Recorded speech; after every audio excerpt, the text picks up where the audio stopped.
Welcome, everybody. Well, let's face it, healthcare is not getting any easier. As a matter of fact, it's getting a lot more complicated. And as you can probably tell from these gorgeous photos in the room we're in here at Hudson Headwaters Health Network, we also happen to live in an area that's quite beautiful, which also means that your hospital may not be exactly directly across the street. Meaning if you happen to live in a more urban area, access to hospital care is a lot easier.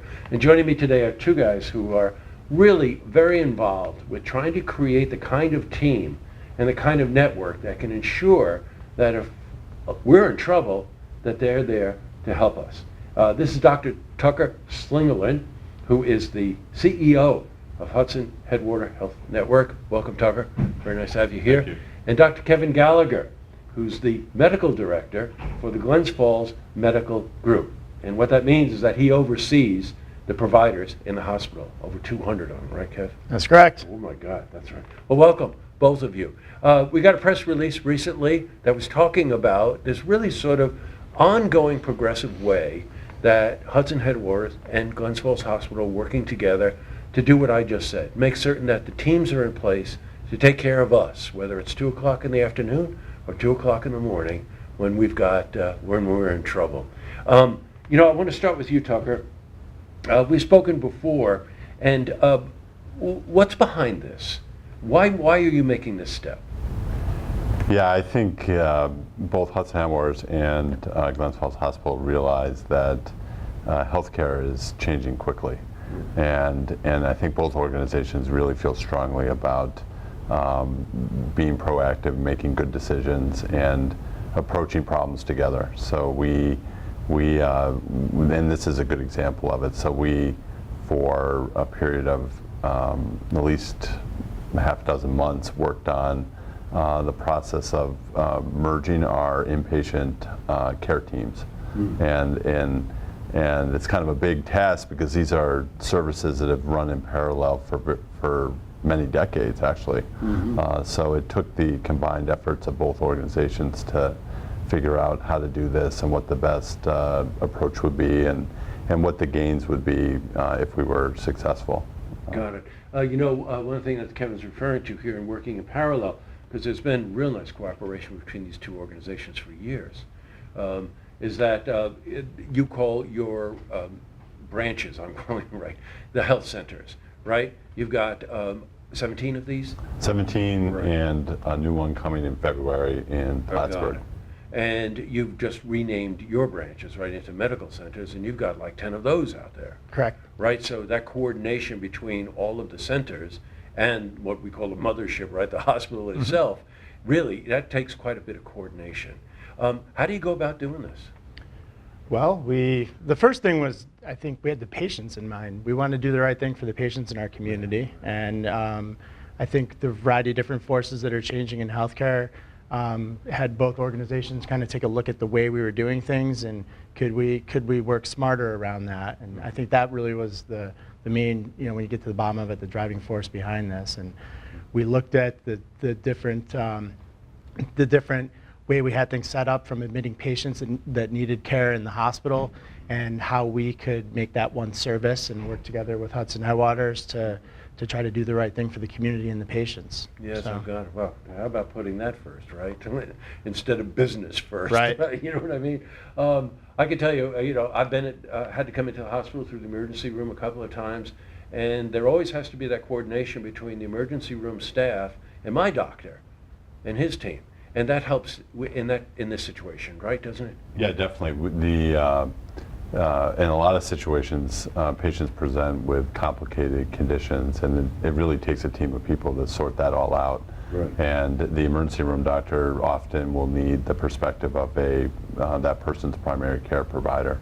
So we, on a day-to-day basis, there's all sorts of back and forth exchanges that happen to try to sort out what's best for the patient and what the best next step is. And so that happens often in the emergency room, or even before the emergency room when the patient presents at a health center or medical center, and then patients from there often transition into the inpatient setting at Glens Halls Hospital, and that is really the change that we're putting into place as of October 1st. Yes, gotcha. So from a patient's perspective, the care should be seamless, Right. and the access to that care should be totally uninterrupted. But there will now be a single team of physicians and PAs and nurse practitioners taking care of patients in the inpatient part of Glens Falls Hospital. Mm-hmm. You know, right before the interview, when I was talking to Kevin and to Tucker, I said, you know, a lot of patients will go to the centers, the health center or the medical center, right? That's the first line of defense, and that's the first place that you would go. And then the decision has to be made whether or not the kind of care is needed to actually take that patient to the hospital. And I asked Tucker, I said, well, how do you know sometimes? And something he said to me really struck me. He said, you know when you walk in the door. Right? Yeah, often. Yeah, often. And patients, I think, have often a long-standing relationship with their primary care providers. Yes, so they, absolutely. if they think it can wait a little longer till they see their primary provider, people often do that. But occasionally we get in the exam room, and Dr. Gallagher and I are both family physicians. Mm-hmm. We get in the exam room and we know pretty quickly that someone needs hospital level care, and we are really lucky to have the services of Glens Falls Hospital in the form of the emergency room, the inpatient services, and all the other services that have to surround that to make for a good experience for patients. Mm-hmm. So in many ways, this transition has allowed both organizations to sort of make some, I think, all-around improvements. And from our perspective, we're going to be expanding our palliative care program. So this is for folks who have chronic conditions that need specialized care. So that'll be both in the hospital setting, but also in the outpatient setting. Mm-hmm. We also are redeploying a fair number of the physicians and PAs and nurse practitioners that work in the hospital into the outpatient setting, so that they can be available when patients need to be seen, and we can see new patients that need to be seen. Mm-hmm. And then we're also piloting a program to expedite the follow-up appointments for patients who leave the hospital who have very complicated conditions on a lot of medications. Right. Yeah. You know what? You think about that. You would. It's one thing to be in the hospital and get the care you need, but the follow-up when you're back at home, right? In terms of medications, in terms of it could be any number of different things. You know, one thing that you had said, looking at it from the perspective of the patient itself, the benefit to the patient. Mm-hmm. So I think with having one team, it gives us the ability to think about things a little bit differently when we're managing patients in the hospital. How can we be more efficient with getting a patient that needs a hospital bed out of the emergency room and up to the bed, which is obviously good for patient satisfaction and good for care. How can we look at picking up patients and rounding geographically, where it's one team of people in a single location in the hospital, to try to be more efficient, be working closer with the nurses that are at the bedside with the patient, and is there an opportunity for us to really take the length of stay that a patient has and shrink that so that we can get patients home quicker.